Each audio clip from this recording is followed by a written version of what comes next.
All right, let's talk about some productivity when it comes to highlighting and using our tools in Acrobat.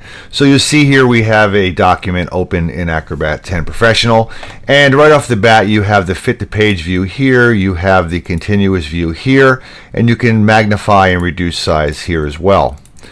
These two are very nice because it brings you right back to where you are or where you need to be.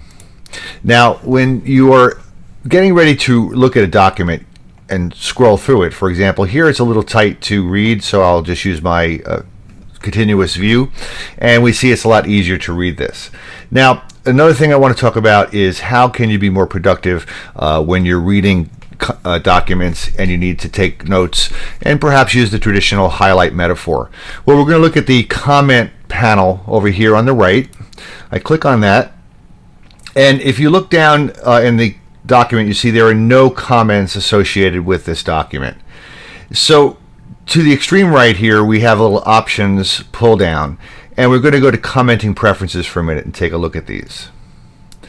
Now, in commenting preferences, you have your basic preferences for the font types and some other things that are pretty valuable here. But what I do want to draw your attention to, and this is for your personal productivity, you can turn on copy selected text into highlights, cross out and underline. What this is going to do is allow you to actually lift what you highlight into a separate commenting layer. So make sure that's checked. We'll click OK. And now let's see what happens as we move through the document. You'll also notice up here your quick tools. You have the highlighting tool available to you, highlight text, and the pop-up sticky note tool here as well. You'll also see them over here. So they're available to you in a number of different ways if you want to give yourself a little more space. So I click on the highlighting tool here, and I want to just pretend that this is something that's important for me as I'm reading through my content, and I'll highlight that.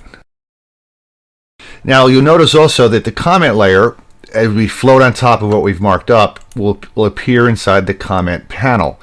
But you'll also see in this particular case that the line breaks are not as you would expect. And here's something you can try.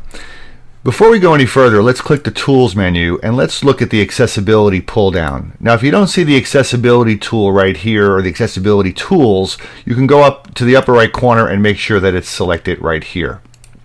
We're going to do something called add tags to document. Adding tags to a document gives this a little more functionality for reflow and for using in a variety of situations beyond just accessibility. So I click add tags to document, and Acrobat looks at this for a minute and evaluates the source. And after a few moments, you'll see a recognition report. We're not going to go into this. It's not critical for what we're doing in this particular exercise, so we're going to close that. And now we're going to go back and use that same tool here, the highlighting text tool, and highlight this content again and watch the difference. Now when I highlight this, you'll see that that content is now able to flow properly in any different format that we may place it into. So we've pulled those fixed line breaks out of the document. This is going to be useful later on. So let me move through this, keep working in comments, and moving through the document a bit more. This could be important for me. I'll grab this. And again, notice I am not necessarily having to take any notes. One drawback, and you'll see this, is that you can't do this with images. So I could, for example, grab this, and you'll see I'll leave anything that's considered an image, or in this case the text is considered an image in this particular case because of the nature of the equation editor here in the document. So this is something we can come back to in a minute to show you how you could incorporate this. But nevertheless, this is great for text work only. So many of the documents you look at will involve just text reading, and take advantage of that highlight tool to pull this material out. So we look over here now in that comment panel, and we see that we have in this case picked up 3 highlights. Now when you have highlighted this text material, you can pull the panel in the little menu in the upper right side of the panel, and let's look at the comment summary, create comment summary option. We can choose to have comments all by themselves on a new PDF. We can have lines connecting to the actual page information.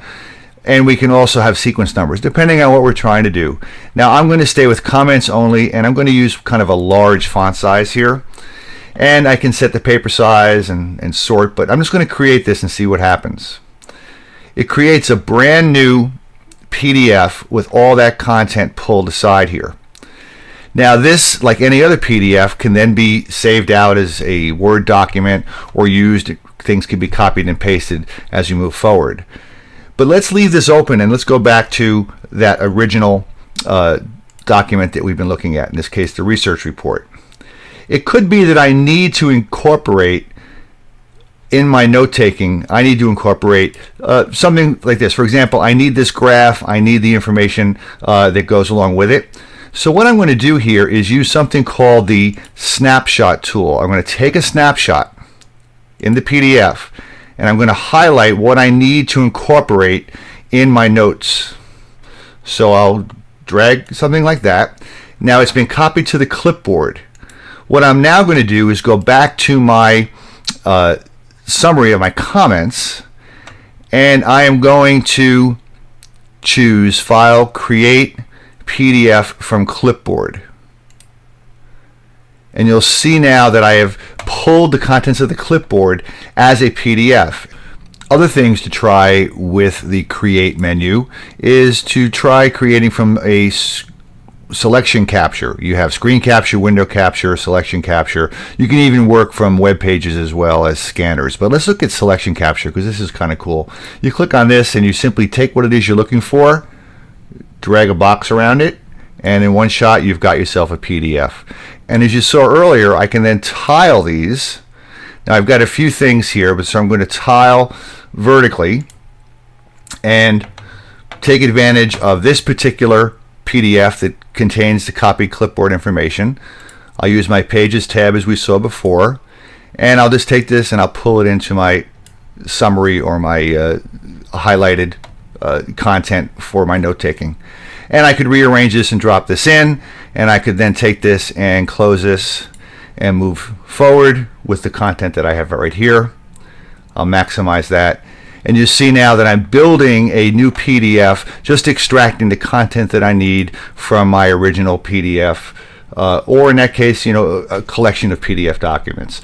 A very cool and easy way to work with Acrobat without having to rekey in one little bit.